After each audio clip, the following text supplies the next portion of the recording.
Look, we know how this works. By this point, you want some obscure cards that are going to inspire some new decks, maybe some new builds, some new strategies.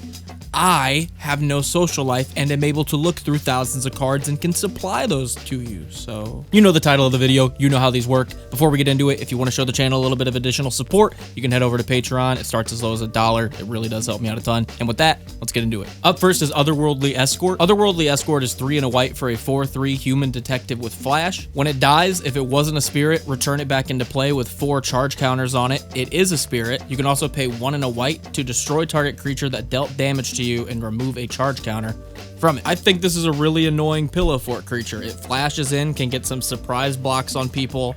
Really resilient. It just comes right back, and then when it does come right back, it can either block again or just start killing stuff that does manage to get through. Also, just a blink deck, because when it comes back as a spirit with charge counters, you can just blink it to reset it.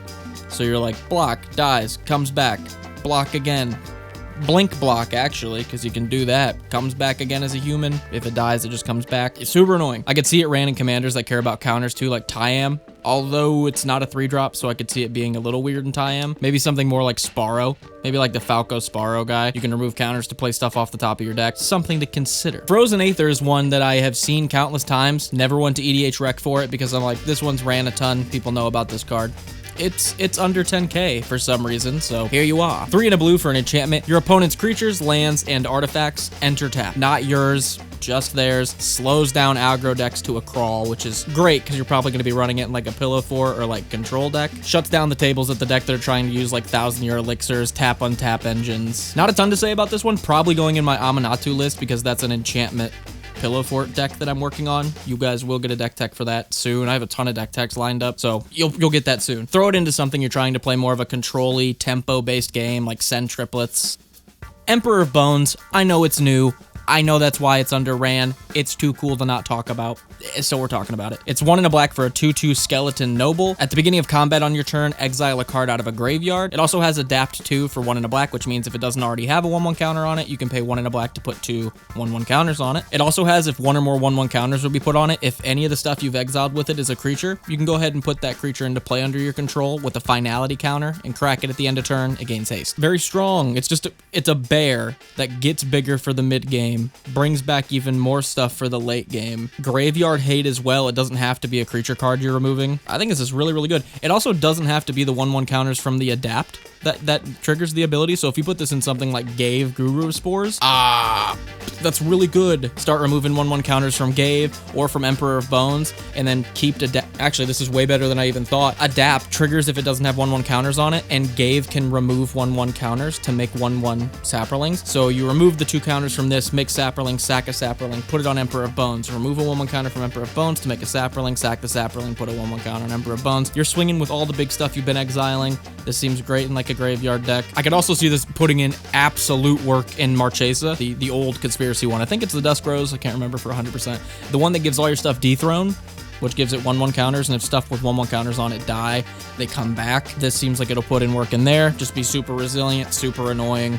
Super good, comes out early. Total War. This is a card for people that truly believe that math is only for the blockers, and ironically enough, also a card for people that believe in absolute neutrality. Do not attack anyone. I'm just trying not to take damage. Whenever a player attacks with 1 or more creatures, everything that didn't attack, that's not a wall, or didn't enter that turn, dies. So if it can attack, and it didn't,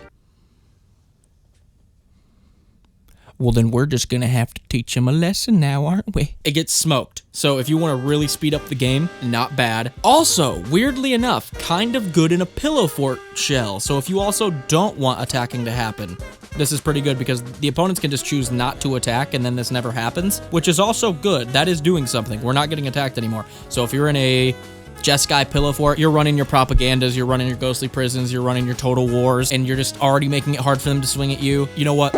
Since we're on the topics of super annoying cards that just make the game a slugfest, we'll talk about Freylise's Wind. Freylise's Wind is 2 and 2 green for an enchantment. Whenever a permanent becomes tapped, it gets a wind counter, and then the next time that permanent would untap, instead you just remove all wind counters. So yeah, you better really want to use the thing you're tapping, because you're not going to be untapping it until a turn after the next turn. Now, this really begs the question, what deck would this be good in?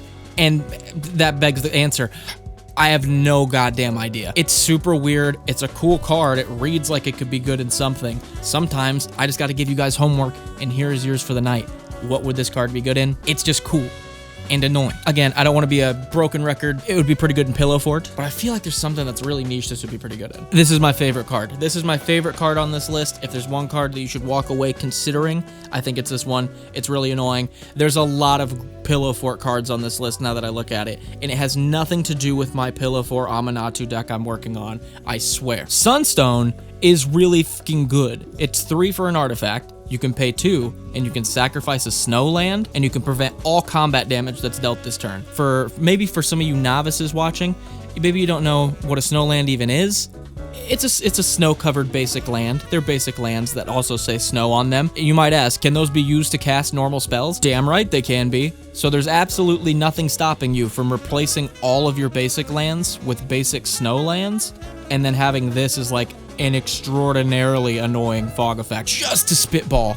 Lord Windgrace. You replace all your basic lands in that deck with snow-covered lands, and now you have a card that will just completely hose any kind of combat that's trying to beat you, while also putting lands in your graveyard that you can replay with Windgrace to trigger your landfall abilities, to then sack again to the Sunstone. I think this is gross. Even just in like a Pillow Fort deck, if you replace your basic lands with snow-covered basic lands, this will probably put in some work. More than anything though, the lands matter decks, I think this is just a great way to get lands in and out of graveyard. For 1, pair it with your Crucible of Worlds, but for 2, you're not getting hosed by any kind of creature strategy at all. I think this one's definitely something to consider. I would look into it a little bit because this seems like it's very good. I have one more new card. This is the last one on the list, I promise. This is the last new card on the list, I promise.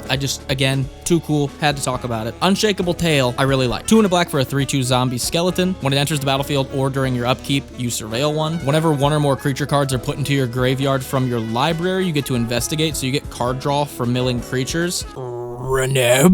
Reneb the Harvester? It's probably going into Neb. I'll just get that out of the way. You can also pay 2 and sacrifice a clue to get it back from your graveyard into your hand so you can recast and you can surveil some more. I like this thing a lot, actually. It's cheap. It puts stuff in your graveyard. It gives you card draw for doing the graveyard thing, which I think a lot of cards don't necessarily do. This is a perfect spot that Teneb kind of needs filled right now. I've got Morbid Opportunist. I think Unshakable Tail is just a great addition to that package of like card draw while also being a part of a graveyard deck. My cousin actually just made the brand new Lazav deck that cares about cracking clues to turn them into different stuff. This actually seems really, really good in there. Great way to get clues onto the board, put stuff into the graveyard. Definitely an addition that you should consider putting into the decks like those. I'm really curious about this one. If any of you guys have ran it, let me know how it played. I'm going to be picking one of these up next time I go to the store, putting it into Neb. So I will be letting you know how it plays as well, if you don't get to me first. I've got another one that I really don't have that much to say about other than like, I don't know why it's underplayed. It seems pretty good. Probably because it's niche and maybe a dead card, but I have some things to say about it. Harmonic Convergence is 2 and a green for an instant. I didn't even realize it was an instant when I saved it to this list. That's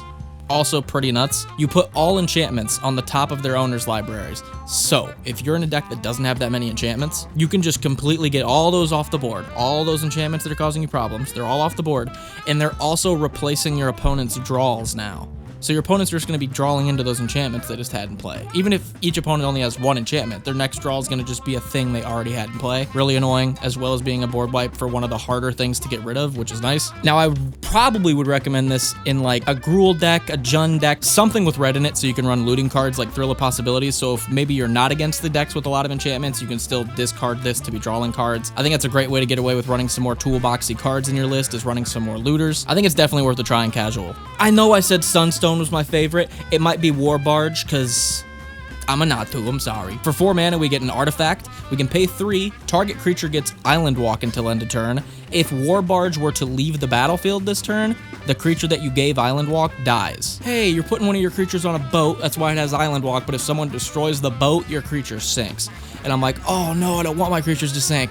That's why I'm not going to be using them on my creatures. You can do this as many times as you want, and all those creatures die, and blinking counts as War Barge leaving the battlefield. So, put this in my Amanatu deck. I drop War Barge, I dump all my mana into giving a bunch of threats Island Walk. All my opponent's threats get Island Walk. You're welcome. I use Amanatu's -1 to blink the War Barge. All that stuff dies. and I didn't even lose War Barge. I can do that again next turn. Whenever new threats come in, I can do the War Barge blink, and they're gone. Can someone get rid of that? Sure, of course they can. Most everything dies to removal, but that's pretty strong if you can get it going. Super excited to play test, because I think if we can get it out and get it firing off, it's really gross. I feel like a good place to stop here is the Mere Machinations, because it has Transmute, and you guys love Transmute. You soak your drawers over it, and this is under 10k decks. So one,